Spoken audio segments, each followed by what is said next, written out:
Story number 1. The Frostbitten Cabin. Winter in Yellowstone is unforgiving.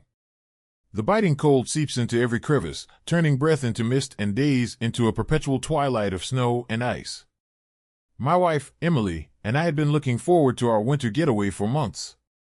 Newly married and eager to escape the chaos of city life, we chose a secluded log cabin deep within the national park, far from the nearest town. It was the perfect place to start our new life together, isolated, serene, and untouched by the outside world. We arrived on a crisp December afternoon, the sun a pale disk hanging low in the sky. The cabin stood amidst towering pines, their branches heavy with snow. It was charming in its rustic simplicity, with smoke curling lazily from the chimney and windows aglow with the promise of warmth inside. As we unloaded our gear, the reality of our isolation settled in, but we were undeterred. This was exactly what we needed. The interior of the cabin was cozy, furnished with sturdy wooden furniture and thick rugs that muffled the sounds of the storm outside. A large stone fireplace dominated one wall, its hearth filled with logs that would provide us with hours of comforting heat. We spent the afternoon unpacking, organizing our supplies, and reveling in the peacefulness that surrounded us. That night, after a hearty dinner of stew and freshly baked bread, we settled into our favorite spots by the fire. The storm had arrived in earnest, winds howling like restless spirits and snow piling relentlessly against the windows. Emily nestled close to me, her head resting on my shoulder as we shared stories and plans for our future. As midnight approached, the storm's fury showed no signs of abating. The wind rattled the cabin's walls, and the howling seemed almost alive, echoing through the vast expanse of the wilderness. Just as we began to drift towards sleep, a series of heavy thuds echoed from above. Emily and I exchanged uneasy glances. "Did you hear that?" she whispered, her voice barely audible over the storm. I nodded, my heart pounding. "Probably just the wind," I replied, though the sound didn't seem like anything the wind could produce. Curiosity and a flicker of concern compelled me to investigate. I grabbed a flashlight and made my way to the attic entrance. The narrow staircase creaked under my weight as I ascended, each step amplifying the tension in the air. Reaching the top, I paused, shining the beam of light into the darkened space. There was nothing there, no sign of anyone, no disturbance in the otherwise undisturbed attic. I descended, returning to Emily, who had grown visibly anxious. "It's probably just a tree branch or something," I reassured her, though my own voice lacked conviction. That night, as we lay in bed, the cabin seemed to settle around us. But our unease was far from over. In the early hours of the morning, a faint mist began to form on the window panes. At first, it was barely noticeable, but gradually, the patterns became more distinct, clear, deliberate marks that resembled breath. It was as if someone had been standing outside, watching us, their presence marked by each frozen exhale. "Emily, look," I murmured, pointing to the window. She sat up, eyes wide. "Do you think someone is out there?" I shook my head, trying to dispel the fear creeping into my thoughts. "It's probably just condensation or maybe animals. We've been here for a day, maybe it's just the storm acting up." But deep down, I felt a chill that had nothing to do with the temperature.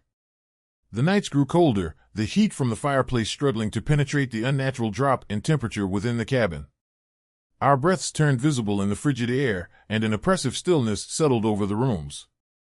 One evening, as the light from our well lamps flickered, we noticed shadows moving against the walls, dark, indistinct forms that seemed to shift and dance just beyond the reach of our light. At first, we thought it was our imagination, playing tricks on us in the isolation. But the shadows grew more defined, their movements more deliberate. "I think we should leave," Emily said, her voice trembling. I agreed, though the thought of venturing out into the storm was daunting. We packed our essential belongings and made our way to the door, only to find it stubbornly locked. Panic surged as we realized we were trapped, the storm sealing us within the cabin's icy embrace. Desperation led us to search the cabin for any means of escape.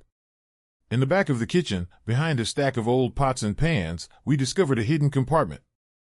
Inside was a collection of old journals and faded photographs, yellowed with age.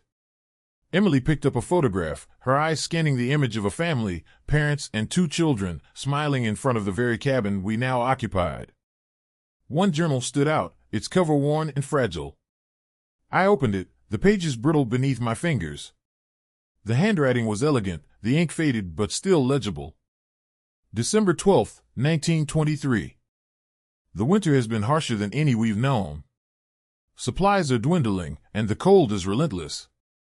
We've heard strange noises at night, footsteps on the roof and whispers in the walls.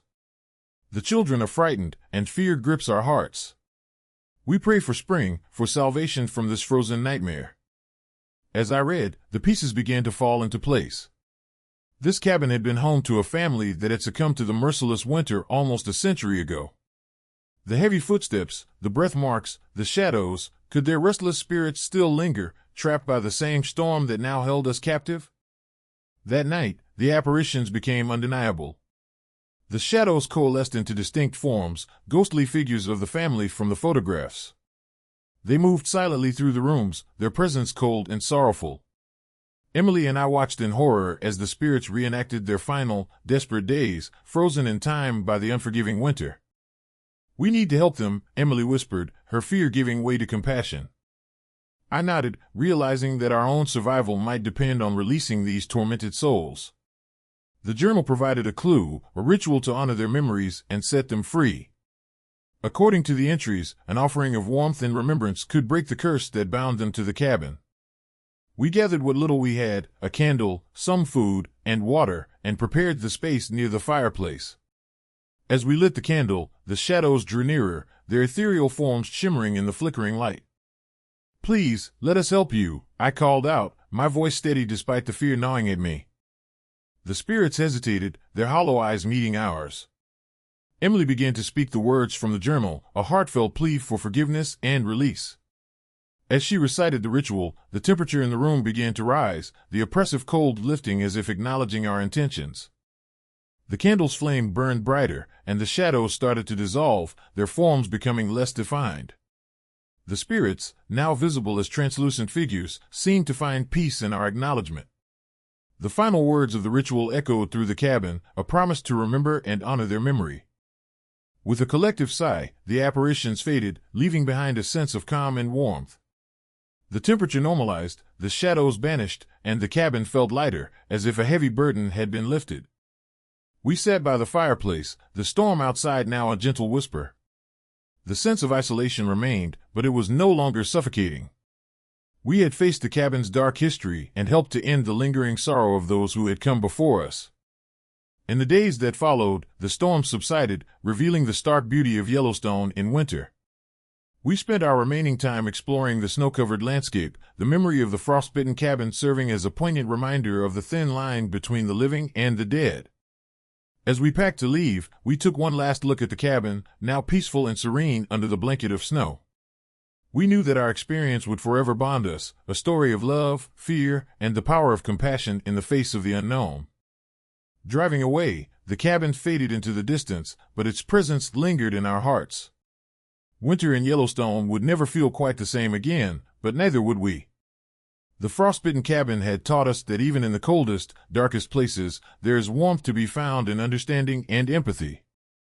Months have passed since our harrowing winter in Yellowstone, but the memories remain vivid, etched into my mind like the frost on those window panes. Emily and I returned to our lives with a deeper appreciation for each other and the fragile balance between our world and the mysteries that lie just beyond our understanding. Occasionally, when the wind howls just right or the snow begins to fall early, I catch myself staring out the window, wondering if the frostbitten cabin still stands, a silent sentinel in the wilderness, guarding its secrets and the spirits it once held captive. We've shared our story with friends and family, though few believe the full extent of our experience. To them, it might sound like an elaborate tale born from the isolation and stress of a harsh winter. But Emily and I know the truth. We saw the shadows, felt the chill of those restless souls, and played a part in their release. Every winter, we return to the warmth of our home, grateful for the comfort and safety it provides. But a part of us remains connected to that secluded cabin, a place where love and fear intertwined under the weight of a relentless storm. The frostbitten cabin is more than just a memory, it's a testament to the enduring power of the human spirit and the unseen forces that shape our lives. And as the years go by, we hold on to the lessons learned in that frozen sanctuary, knowing that even in the darkest of times, there is light to be found, and that sometimes, The greatest horrors can be overcome with a little understanding and a lot of heart. Story number 2. The Midnight Train. The snowstorm had been raging for hours, turning the Montana landscape into a monochromatic nightmare of white. Visibility was nearly zero, and the howling winds seemed to carry whispers of forgotten souls. I had been driving for what felt like an eternity, the road a treacherous ribbon winding through the heart of the mountains.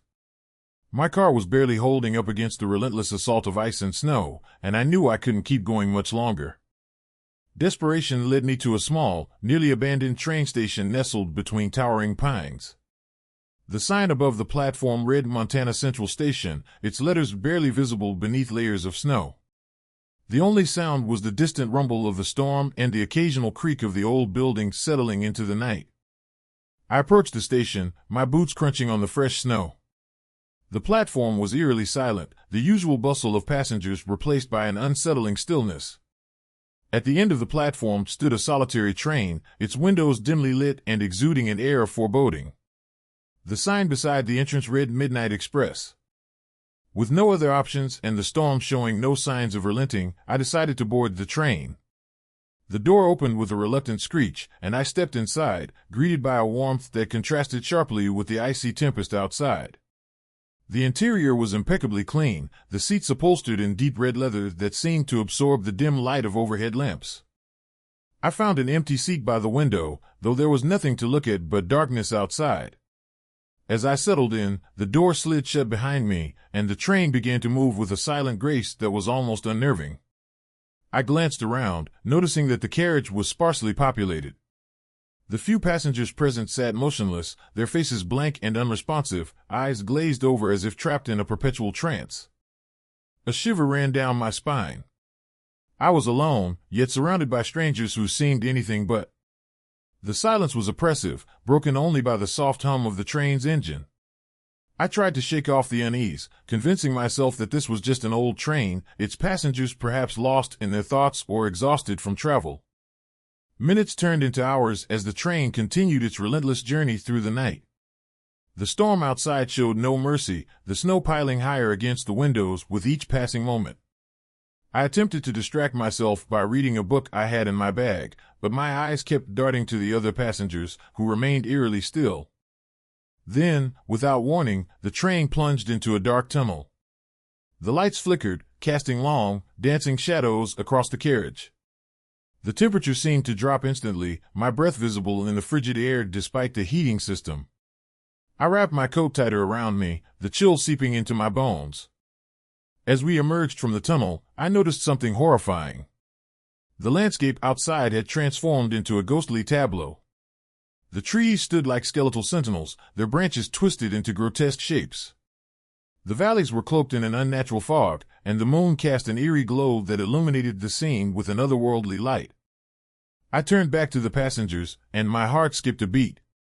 Their faces were no longer blank but contorted with expressions of anguish and sorrow. Their eyes, once glazed over, now stared directly at me with hollow, empty sockets that seemed to pierce my very soul. I felt an overwhelming sense of dread wash over me, the realization dawning that something was terribly wrong. A figure approached me from the aisle, a man dressed in a uniform that seemed to shimmer in the dim light. His eyes were dark and devoid of life, his smile twisted into something grotesque. "Welcome aboard the Midnight Express," he intoned, his voice hollow and echoing. "This train is reserved for those who have departed from the living world. You, however, do not belong here." I took a step back, my mind racing to comprehend his words. "What are you talking about? I'm not dead." He chuckled, a sound that sent chills down my spine. "Death is a relative concept on this journey. The train's purpose is to ferry souls to their final destination. Once aboard, the journey cannot be stopped until we reach the end." Panic surged through me. I glanced around, seeking an escape, but the doors were firmly locked, the windows unbreakable barriers trapping me inside. The other passengers began to move, their eyes fixed on me, their movements slow and deliberate as if controlled by an unseen force. "Please, let me off," I pleaded, my voice shaking. "I have things to do, people to see." The attendant shook his head. "There is no offboarding once the train is in motion." You must remain until we reach the final stop. Desperation clawed at my sanity. I stood up, trying to make my way to the doors, but invisible barriers repelled my efforts. The passengers began to close in, their presence suffocating, their cold stares burning into my flesh. "You're not meant to be here," the attendant repeated, his voice growing louder, more insistent. "Your time has not come." I sank back into my seat, fear overwhelming every rational thought. The train hurtled forward, the landscape outside a blur of darkness and snow.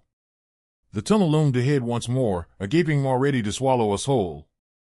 As we entered the tunnel, the lights dimmed further, and the temperature plummeted. The shadows became more pronounced, the air thick with an oppressive energy. I felt as though I was being pulled into a void, the train's momentum carrying me toward an inevitable fate. Suddenly, the train jolted violently, throwing me against the seat. The lights flickered erratically, and a blood-curdling scream echoed through the carriage.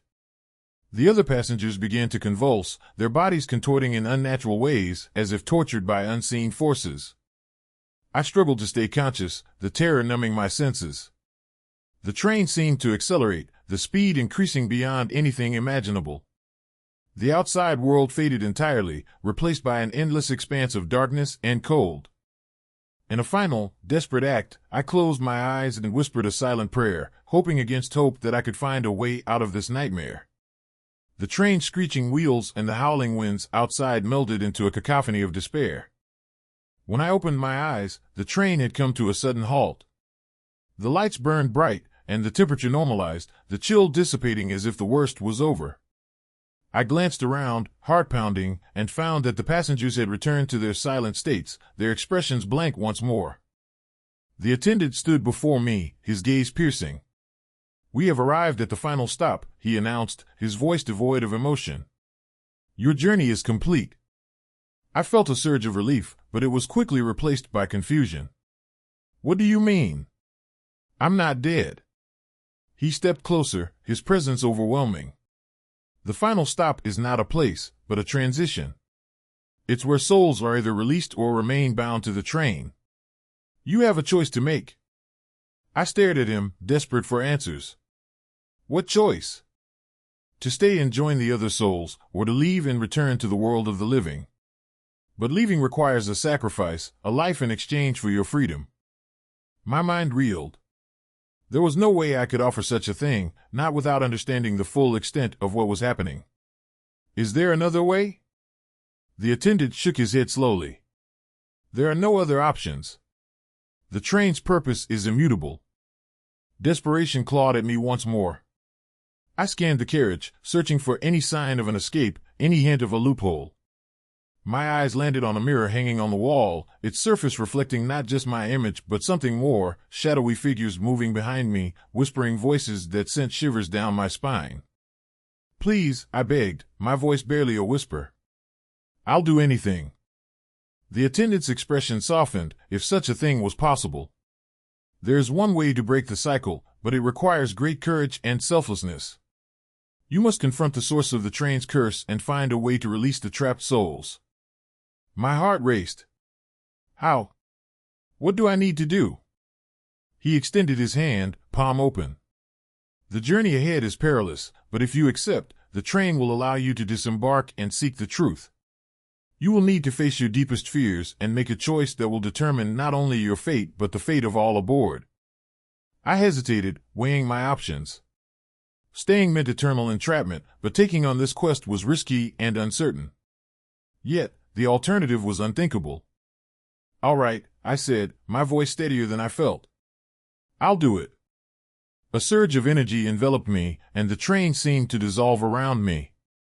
I found myself standing in a vast, desolate landscape, the air thick with an unnatural stillness. In the distance, a towering figure loomed against the darkened sky, its presence both awe-inspiring and terrifying. "This is where your journey truly begins," the attendant's voice echoed, though his form was nowhere to be seen. "Find the heart of the curse and set the souls free." I took a deep breath, steeling myself for what lay ahead. The landscape stretched endlessly, snow-covered and silent, save for the distant howling wind. I began to walk, each step taking me closer to the unknown. Hours seemed to pass as I traversed the bleak terrain, my mind grappling with fear and determination. The sky above was a swirling vortex of darkness, stars obscured by an impenetrable blanket of clouds. I couldn't shake the feeling that unseen eyes were watching my every move, the shadows dancing just beyond my vision. Finally, I reached a clearing where a dilapidated train station stood, much like the one I had boarded. But this one was ancient, its architecture twisted and decayed, the platform overgrown with ice and snow. In the center stood a massive clock tower, its hands frozen at midnight. I approached the clock, noticing intricate carvings depicting scenes of sorrow and loss. The air was thick with an oppressive energy, the weight of countless untold stories pressing down on me. I placed my hand on the clock's surface, feeling a surge of power coursing through me. A voice resonated from within the clock, deep and resonant. To break the curse, you must confront the origins of our suffering. Unravel the tale of betrayal and pain that binds us to this eternal journey.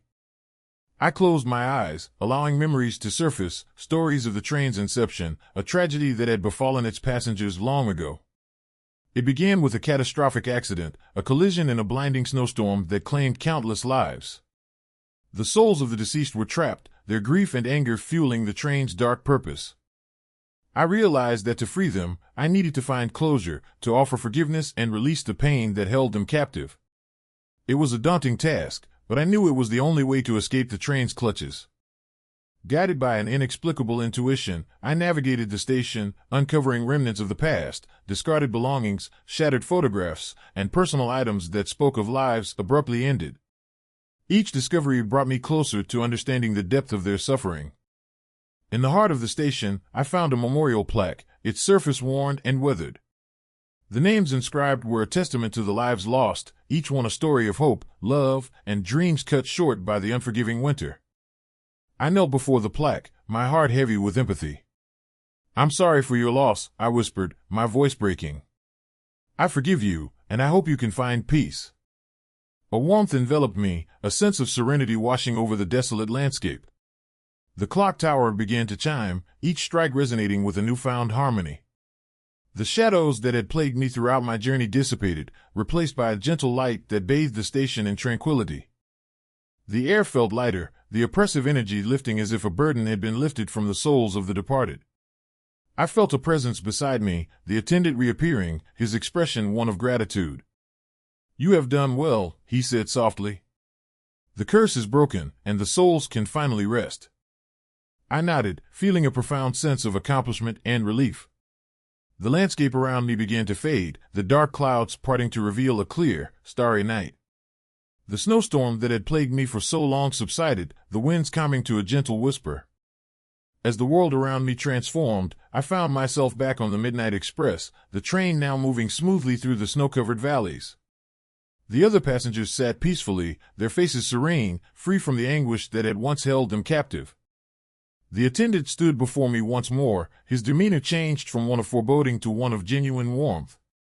"You are free to go," he said with a nod. "Thank you for your courage and compassion." I approached the door, glancing back at the passengers who now seemed like ordinary travelers, their eyes reflecting a sense of peace. With a deep breath, I stepped off the train, the storm a distant memory as I made my way back to the station. The early morning sun broke through the clouds, casting a golden hue over the landscape. The Montana mountains stood tall and majestic, their peaks glistening in the soft light. I looked around, realizing that the nightmare was over, replaced by the beauty and tranquility of the natural world. As I walked away from the station, I couldn't help but feel a lingering connection to the souls I had helped free. Their stories, their pain, and their eventual peace were etched into my memory, a testament to the power of empathy and the resilience of the human spirit. Driving away from Montana Central Station, the snowstorm a mere shadow of its former menace, I felt a renewed sense of purpose. The midnight train had been more than just a vessel through the mountains, it had been a journey through fear, loss, and ultimately, redemption. And as the miles stretched out before me, I knew that no matter what storms life might throw my way, I had the strength to face them, guided by the lessons learned on that fateful midnight ride. Months have passed since my harrowing journey on the Midnight Express, but the memories remain vivid, haunting my dreams and shaping my waking thoughts. Emily and I returned to our lives with a newfound appreciation for each other and the fragile line that separates the living from the dead. The experience left an indelible mark on me, a constant reminder of the darkness that can lurk beneath the surface of even the most mundane journeys. I found myself drawn to old train stations and forgotten railways, seeking to understand the mysteries that lie hidden in the shadows of the past. Friends and family listened with skepticism as I recounted my tale, their disbelief mirroring the skepticism I once felt. But the remnants of the Midnight Express lingered in subtle ways, glimpses of movement in the corner of my eye, the faint sound of distant whistles on still nights, and an unshakable sense of being watched by unseen eyes. Emily stood by my side through it all, her support unwavering as I grappled with the remnants of my ordeal. Together, we delved into the history of the Midnight Express, uncovering stories of other passengers who had faced similar fates and ultimately found peace through acts of courage and compassion. The lessons learned from that night became a guiding force in our lives, teaching us the importance of empathy, forgiveness, and the strength that comes from confronting our deepest fears. We shared our story with those willing to listen, hoping to offer comfort and perhaps even inspire others to find their own paths to redemption. As winter approached once more, I often found myself staring out the window, watching the snowflakes dance in the cold air, their silent beauty a stark contrast to the chaos and terror of that midnight ride. The mountains of Montana stood as silent sentinels, their presence both comforting and intimidating, a reminder of the thin veil that separates our world from the mysteries that lie beyond. And so, the midnight train remains a part of me, a symbol of the journey through darkness into light, the struggle to find peace amidst turmoil, and the enduring power of the human spirit to overcome even the most terrifying of challenges. As the years go by, I carry the story of the Midnight Express with me, a testament to the resilience and compassion that can emerge from the depths of fear. And while the train itself may remain a ghostly whisper in the annals of Montana's history, its impact on my life is undeniable, forever shaping the way I navigate the storms that lie ahead. Story number 3. The Snowbound Inn. Snowflakes hammered mercilessly against the windows of the Snowbound Inn, each one a silent testament to Colorado's unyielding winter. I never intended to end up here, yet the unforgiving storm had other plans. Seeking solace after a tumultuous year, I had hoped the mountains would offer peace, but instead, they delivered isolation and something far more sinister. My friends and I had planned this trip for months. A group of 6, eager to escape the chaos of city life, we chose a secluded inn deep within the Rockies, far from the nearest town. The promise of tranquility, coupled with the charm of an old-fashioned lodge, had lured us into this icy embrace. Little did we know, the inn held secrets darker than the storm outside. We arrived late in the afternoon, the sky already a bruised purple as dusk settled over the landscape. The Snowbound Inn stood sturdy against the blizzard's fury, its wooden facade a relic of a bygone era. As we pushed open the heavy door, a bell tinkled overhead, announcing our arrival to a space frozen in time. The lobby was dimly lit by a grand chandelier, its crystals reflecting a ghostly glow. The air was thick with the scent of burning wood and something else, something metallic and old. "Welcome to the Snowbound Inn," a voice called from the shadows. An elderly woman emerged, her face lined with age and worry. "I'm Eleanor, the keeper of this place." We offered weary smiles. "Thank you, Eleanor." The storm caught us off guard. She nodded sympathetically. "You're not the first to seek refuge here during such tempests. Please, make yourselves comfortable. Dinner will be served shortly."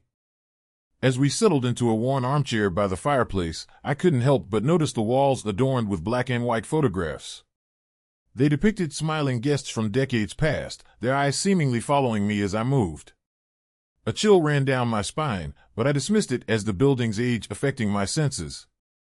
Dinner was a quiet affair, the clink of cutlery and the crackle of the fire the only sounds breaking the silence. Eleanor spoke little, her eyes distant. After the meal, she retired to her quarters, leaving us alone with our thoughts and the storm raging outside. That night, sleep eluded me. The wind howled like restless spirits, and the house creaked and groaned under the weight of the snow. I decided to take a walk to stretch my legs, hoping the fresh air would calm my restless mind. Bundled in my coat, I stepped out into the blizzard. The world was a monochrome expanse of white, visibility reduced to mere feet. I wandered aimlessly, the crunch of snow under my boots the only indication of my presence. Suddenly, my foot caught on something buried beneath the snow. I knelt to inspect it, a pair of old, muddy boots, their laces long gone. A shiver ran through me. I turned to head back but realized with a start that the inn was no longer in sight. The storm had disoriented me, swallowing the landscape into a blinding white void. Panic set in as I stumbled through the snow, desperately seeking any landmark. That's when I saw them, footprints leading away from where the inn once stood, disappearing into the forest. Compelled by a mix of fear and curiosity, I followed the trail. The footprints were irregular, almost erratic, as if the walker was struggling against something unseen. The forest loomed ahead, dense and dark despite the snowfall.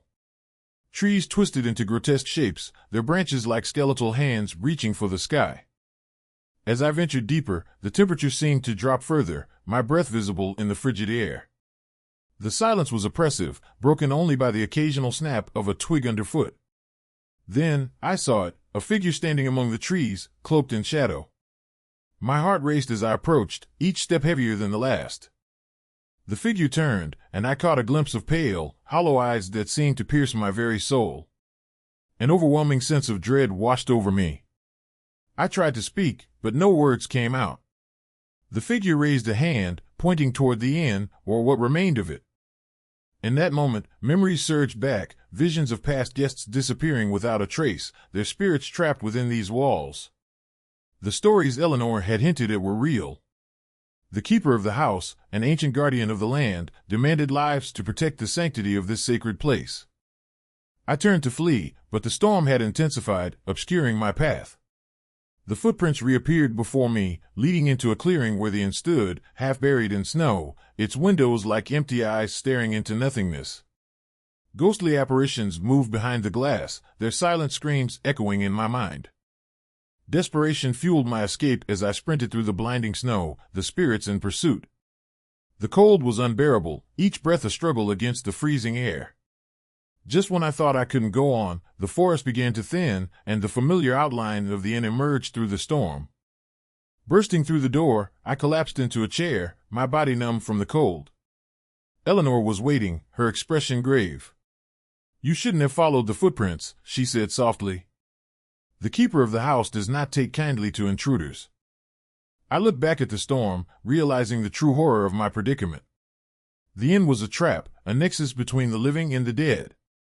The spirits of those who vanished were bound to this place, their fate sealed by the wrath of the ancient guardian. Days passed in a blur of fear and isolation. Supplies dwindled, and the storm showed no signs of abating. The photographs on the walls seemed to grow more sinister, the eyes of the past guests more pleading. At night, whispers echoed through the halls, voices lost to time begging for release. One evening, as the wind howled like a chorus of tormented souls, I decided I had to escape. Gathering what little courage I had left, I confronted Eleanor. "There has to be a way out," I insisted. "We can't stay here forever." She sighed, her eyes filled with sorrow. "The keeper's grip is strong. The only way to break free is to appease the spirit. A life must be offered to restore balance." I recoiled in horror. "You mean, one of us has to die?" Eleanor nodded slowly. "It's the only way to end the curse." Desperation clouded my judgment. I searched the inn for answers, uncovering old journals and faded letters that detailed the tragic history of the snowbound inn. Generations of guests had fallen victim to the same fate, their lives claimed by the relentless snow and the vengeful guardian. As the days turned into weeks, the situation grew dire. One by one, members of our group began to disappear, their absence leaving me increasingly isolated. The footprints led to the forest, and each night, the shadows seemed to move with malevolent intent. Determined to find a way out, I returned to the forest, hoping to confront the keeper directly. The blizzard had lessened, revealing the inn's location. The figure awaited me, its presence both terrifying and sorrowful. "Why do you take us?" I demanded, my voice trembling. "What do you want?" The spirit's hollow eyes met mine. "Protection. The land must remain untouched, its secrets guarded. Outsiders threaten the balance." I pleaded, "There must be another way. Let us go, and we'll honor this place." The spirit remained silent, its form flickering like a dying flame. Suddenly, the ground trembled, and the forest seemed to come alive with restless energy. I realized then that appeasing the guardian meant sacrifice, offering something precious to honor the pact. In a moment of clarity, I understood what needed to be done. The memories of those who had vanished became a beacon, guiding me to the heart of the forest. There, beneath an ancient tree, I performed a ritual of respect and acknowledgement, offering my own memories and connections to the world outside. As I completed the ceremony, a sense of peace washed over me. The storm began to abate, the oppressive weight lifting. The inn, once a prison, transformed into a sanctuary. The spirits of the past found solace, their restless energy finally at rest. I returned to the inn, now bathed in the soft light of dawn. Eleanor greeted me with a gentle smile. "You've done it. The balance is restored." Packing my belongings, I felt a profound sense of gratitude and relief. The Snowbound Inn, once a place of fear and loss, had become a testament to resilience and the power of understanding. As I stepped out into the clearing, the snow had ceased, revealing a pristine landscape untouched by the storm. Driving away, I glanced in the rearview mirror, catching one last glimpse of the inn standing majestically against the mountains. It was a place that held both tragedy and hope, a reminder that even in the darkest of times, there is a path to redemption. The Snowbound Inn faded into the distance, but its story lingered with me, a haunting memory of survival and the delicate balance between humanity and the wild, untamed forces of nature. Months have passed since my ordeal at the Snowbound Inn, but the memories remain vivid, etched into my very being. I've returned to the bustle of city life, yet nights are often restless, haunted by dreams of snowstorms and shadowy figures. Friends and family have noticed a change in me, an unshakable weariness and a distant look in my eyes. I tell them it's just the stress of work and the lingering chill from that winter. They believe me, but deep down, I know that part of me will forever be entwined with the spirits of the Snowbound Inn. Occasionally, I find myself drawn to old photographs, the kind that tell stories without words. I place one of the inn's pictures on my desk, a silent reminder of the thin line between the living and the dead, and the sacrifices made in the name of balance. Winter still holds a special place in my heart, a season that brings both beauty and fear. I avoid the mountains now, respecting the boundaries set by forces beyond my understanding. Yet, the allure of the unknown calls to me, a whisper on the wind that reminds me of the night I faced the keeper of the house and emerged with my soul intact, but forever changed. The Snowbound Inn remains a ghostly beacon in my mind, a symbol of survival and the eternal dance between darkness and light. And as the snow begins to fall each year, I can't help but wonder if the inn still stands, waiting patiently for the next lost soul to seek shelter from the storm. Story number 4. The Frozen Lake. Winter in Minnesota is a time of stark beauty and unforgiving harshness. The landscape transforms into a glittering expanse of white, each snowflake a fleeting masterpiece against the cold blue sky. For most, it's a season to hunker down and stay warm indoors. But for my friends and me, it was an opportunity for adventure, a chance to embrace the chill and create memories that would last a lifetime. It was the end of December, and our group of 5, Tom, Sarah, Mike, Jenny, and me, had planned this trip for months. The idea was simple: spend a weekend at Lake Superior, skating on its vast frozen surface, enjoying bonfires, and escaping the grind of everyday life. We arrived on a Friday afternoon, our breaths visible in the crisp air as we loaded our gear into the car and made our way to the lake. The lake was a majestic sight, its surface thick with ice that stretched as far as the eye could see. Snow blanketed the surrounding trees, muffling the sounds of the nearby forest. The cabin we rented stood on the edge of the lake, a sturdy wooden structure with large windows that offered panoramic views of the frozen expanse. It was perfect, remote enough to feel secluded, yet comfortable with all the amenities we needed. After settling in, we headed out onto the ice. The thrill of skating on such a vast, open space was exhilarating. The sun hung low in the sky, casting long shadows and bathing the lake in a golden hue. We laughed and skated, the ice crunching beneath our boots, the cold invigorating our spirits. As the afternoon wore on, we decided to explore a bit more. Mike, always the adventurous one, suggested we check out a section of the lake we hadn't visited yet, a spot rumored among locals to be particularly serene, but also to have some eerie legends attached to it. We agreed, thinking it would add an extra layer of excitement to our trip. We reached the area easily, the ice here smoother and the snow deeper. It was quieter, the only sounds the distant call of a loon and the soft whisper of the wind through the trees. As we skated closer to the center of the lake, we noticed a large crack in the ice, snaking its way across the surface like a scar. It was unusual for this part of the lake, and it gave me an uneasy feeling. "Looks like something's been underneath," Jenny remarked, pointing to the crack. We gathered around, peering down into the darkness below. To our surprise, we saw vague, shadowy figures moving beneath the ice, their forms indistinct and ghostly. At first, we thought it was just our imagination, playing tricks on us in the harsh winter light. But as we watched, the figures seemed to press against the ice, their movements deliberate, almost as if they were trying to communicate. "Guys, maybe we should head back," Sarah suggested, her voice tinged with worry. But Mike, ever the skeptic, laughed it off. "Probably just ice formations or something. Let's not jump to conclusions." We continued skating, but the sight of those shadows lingered in my mind. As the sun began to set, painting the sky with streaks of orange and pink, we returned to the cabin. The warmth inside was a welcome contrast to the biting cold outside. We spent the evening around a roaring fire, sharing stories and enjoying each other's company. That night, as we settled into our sleeping bags, the storm hit. It was fierce, the wind howling like a chorus of lost souls, and the snow piled high against the windows. The cabin groaned under the weight of the storm, the roof creaking and the walls rattling. I tried to ignore the noise, pulling the blanket tighter around me, but sleep was elusive. Around midnight, I was awakened by a faint tapping sound. It was rhythmic, almost like someone knocking on the window. My heart raced as I strained to listen, convinced it was one of the others playing a prank.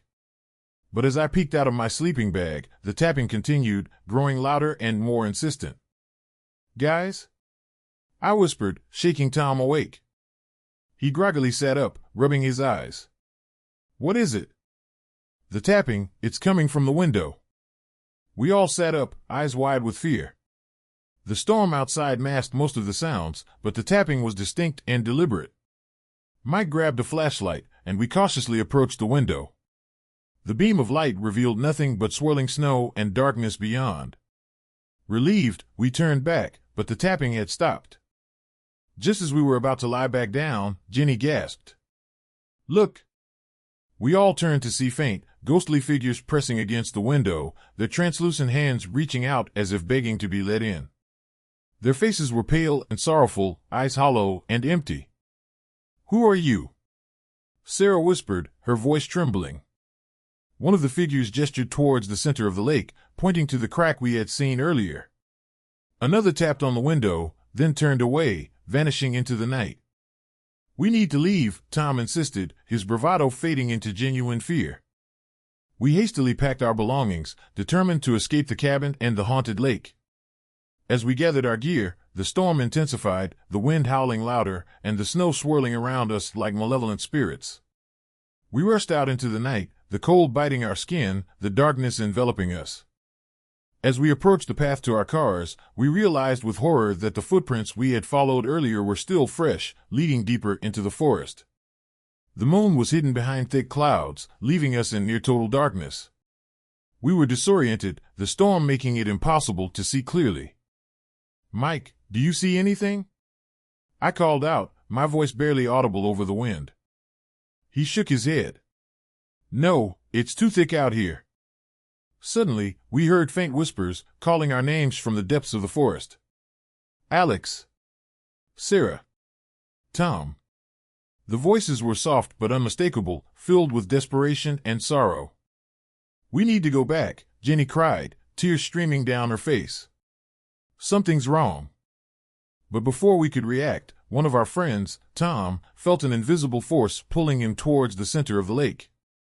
His feet moved of their own accord, skating straight into the thickening snow.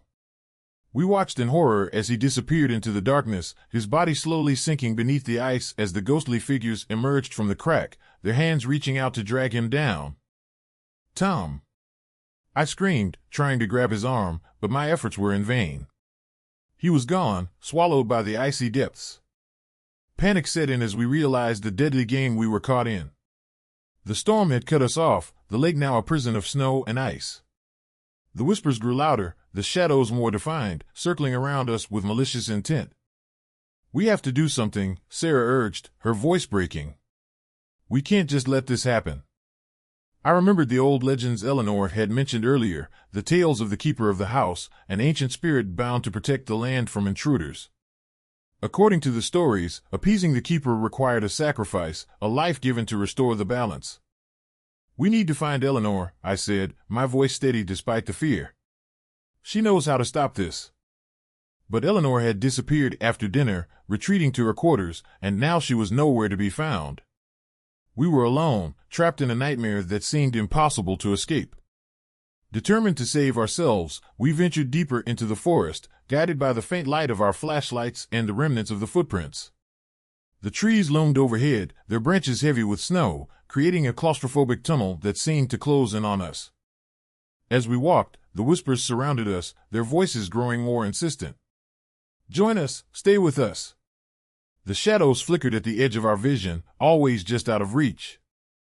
Finally, we reached a clearing where the remnants of the snowbound inn stood, half buried in snow, its windows dark and lifeless. The air was thick with an oppressive energy, the ground beneath our feet cold and unforgiving. "Eleanor!" I called out, my voice echoing through the stillness. "Where are you?" A figure emerged from the shadows, a tall, gaunt woman with piercing eyes and a presence that commanded attention. It was Eleanor, but something about her seemed different. Her eyes were hollow, her movements unnatural. "You shouldn't have come here," she intoned, her voice a chilling whisper. "The keeper demands the sacrifice. Only then can the balance be restored." "We don't have a choice," Sarah insisted, stepping forward. "We need to save ourselves." Eleanor shook her head slowly. "There is always a choice, but it comes with a price. You must offer something precious to honor the pact." Desperation clawed at me as I realized what was needed. "What do you mean? What do we have to offer?" Eleanor extended her hand, revealing a small, ornate box. "Inside lies the essence of your bond, the memories that tie you to each other and to the world of the living. Offer them willingly, and the keeper will release you. Refuse, and you will become part of the lake's eternal guardians." Tom's disappearance weighed heavily on us, but we knew there was no other way. We each took turns, one by one, offering our most cherished memories, moments of joy, love, and friendship that defined who we were. As each memory was offered, the box glowed with a soft light, the air around us growing warmer, the oppressive energy lifting. The ghostly figures beneath the ice began to recede, their hands no longer reaching out to drag us down. When it was my turn, I hesitated, the memories of my family and the life I had built pulling at my heart. But I knew it was necessary. I closed my eyes and focused on the bond that held us together, the laughter, the tears, the unspoken understanding that made us a family. As I offered my memory, the box emitted a brilliant light, enveloping us all in a soothing warmth. The storm outside began to calm, the winds howling fading into a gentle whisper. The shadows dissipated, replaced by the serene beauty of the snow-covered landscape. Eleanor smiled, her eyes no longer hollow but filled with gratitude. "You have honored the pact. The keeper will release you, and the balance will be restored." With a final nod, she vanished, leaving us alone in the clearing. The snowbound inn seemed less menacing now, the ice beneath the lake calm and still. We made our way back to the cabin, the storm having passed, leaving behind a peaceful silence. As dawn broke, the first light of day casting a golden glow over the lake, we packed our belongings and prepared to leave. The ordeal had changed us, deepening our bonds and instilling a profound respect for the forces that governed the natural world. Driving away from the snowbound inn, the memories we had sacrificed lingered in our hearts, a reminder of the night we faced the darkness and emerged stronger. The lake, once a place of fear and loss, now stood as a testament to our resilience and the power of friendship. Winter in Minnesota would always hold a special place in our lives, a season of both beauty and mystery. And as the years passed, we often found ourselves drawn back to the frozen lake, not out of necessity, but out of a desire to honor the memory of those we had lost and the bond that had saved us. The snowbound inn faded into the distance, but its story remained with us, a haunting memory of survival and the delicate balance between humanity and the untamed forces of nature. Months have passed since our harrowing experience at the Snowbound Inn, but the memories remain vivid, etched into my very being. Emily and I return to our daily lives with a deeper appreciation for each other and the fragile line that separates the living from the dead. Our friends, though scarred by the loss of Tom and the terror we endured, found solace in knowing that we had broken the curse that bound the spirits to the lake. We became closer, our bond fortified by the shared ordeal, and we carried the lessons learned into our futures. Occasionally, during the quiet moments of the night, I find myself staring out the window, watching the snowflakes dance in the cold air. The memory of those shadowy figures beneath the ice haunts me, a reminder of the night we faced the unknown and emerged with our souls intact, but forever changed. We shared our story with others, though few believed the full extent of what we experienced. To them, it might have sounded like an elaborate tale born from the isolation and stress of a harsh winter. But we knew the truth. We had seen the shadows, felt the cold grip of the lake's ancient curse, and played a part in releasing the tormented souls that had once been trapped. Every winter, we return to the warmth of our home, grateful for the comfort and safety it provides. But a part of us remains connected to that secluded cabin, a place where love and fear intertwined under the weight of a relentless storm. The frozen lake is more than just a memory, it's a testament to the enduring power of the human spirit and the unseen forces that shape our lives. As the years go by, we hold onto the story of the Snowbound Inn, passing it down as a cautionary tale of respect for nature and the importance of honoring those who came before us. And as the snow begins to fall each year, we can't help but wonder if the inn still stands, watching silently over the frozen lake, waiting patiently for the next lost soul to seek shelter from the storm. Story number 4. The Ice Road Haunting. Winter in North Dakota is a relentless force, turning vast stretches of land into unforgiving expanses of ice and snow. For truck drivers like me, the ice roads are both lifelines and death traps, essential for transporting goods but perilous under the cover of darkness. This is the story of one such night that forever changed my perception of the road and the spirits that lingered beneath its frozen surface. I had been hauling supplies for a local construction company for years, navigating the treacherous ice roads that connected remote sites to the mainland. The ice road, as it was aptly named, was notorious for its unpredictability. While some nights the ice held firm, others were marred by hidden cracks and sudden storms that could turn a routine trip into a nightmare.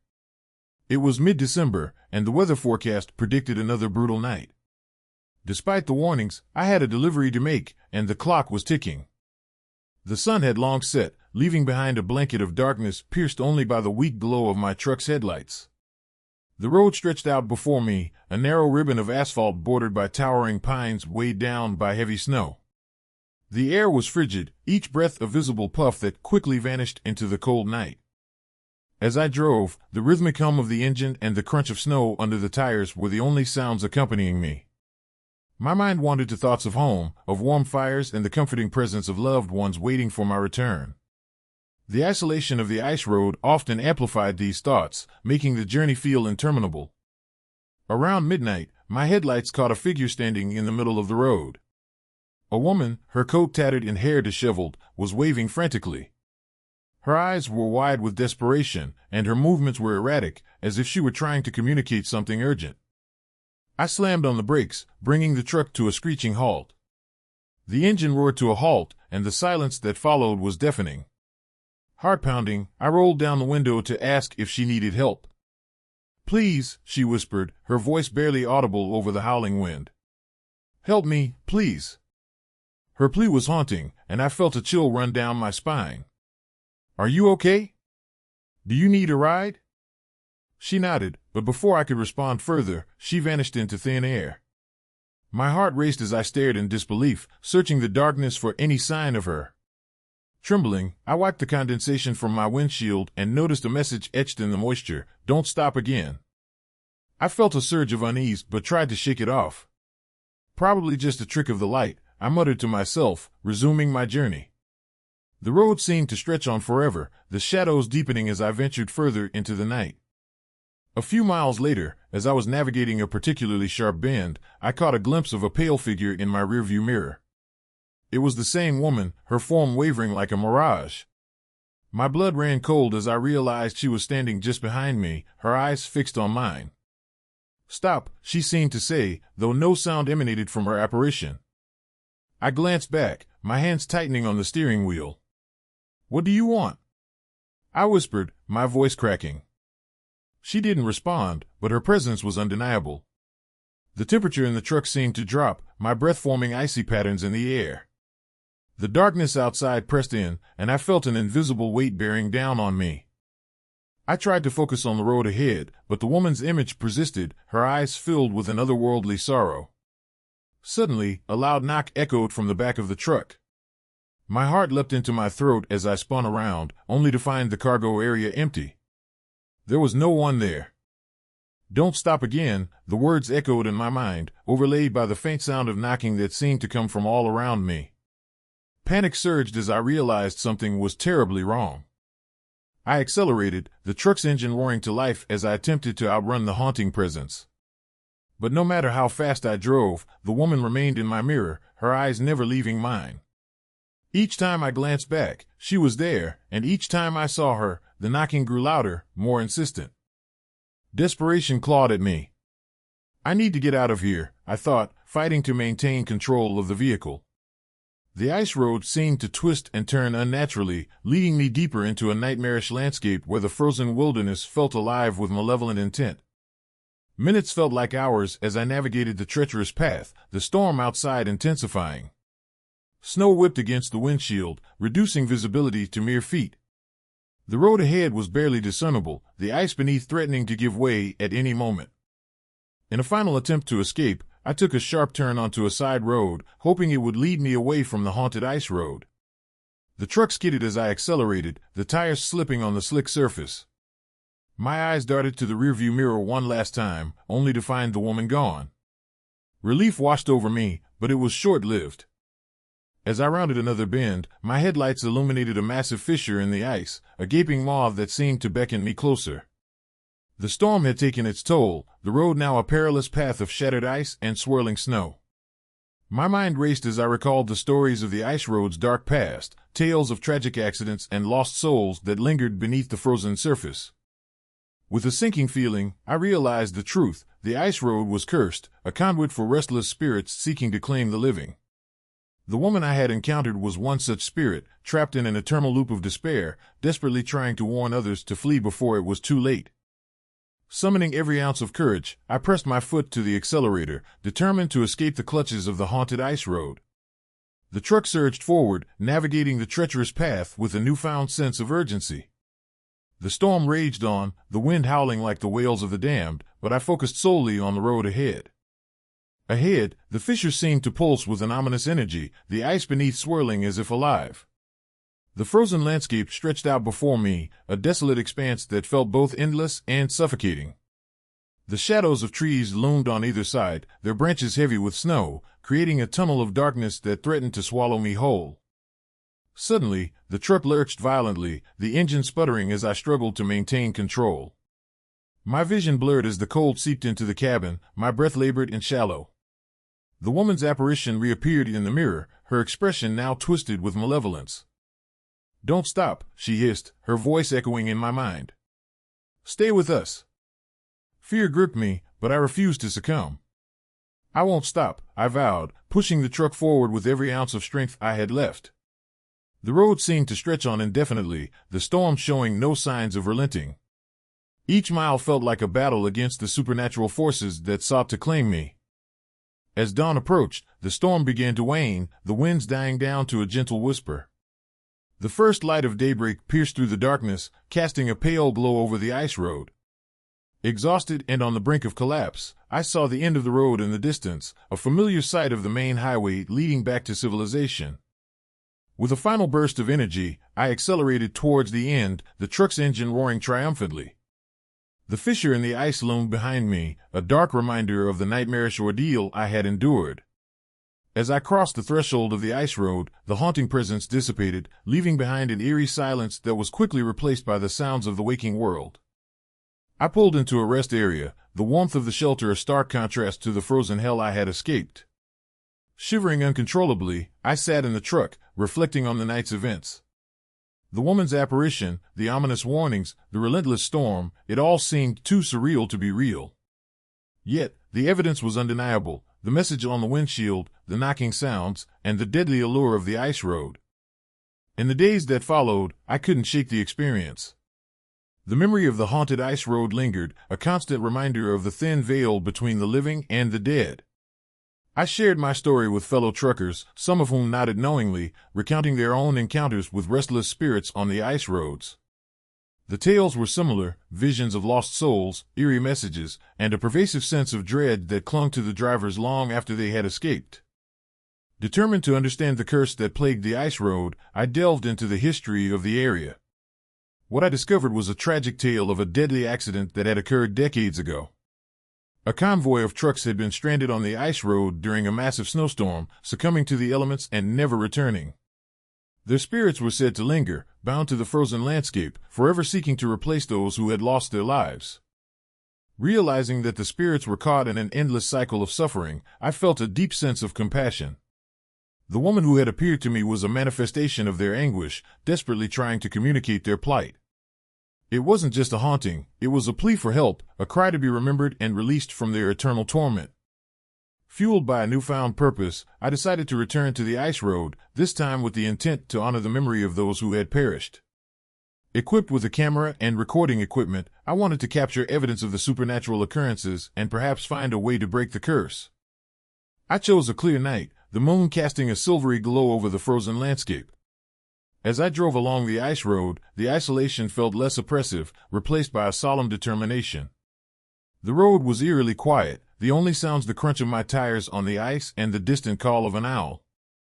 Around midnight, I reached the spot where I had first encountered the apparition.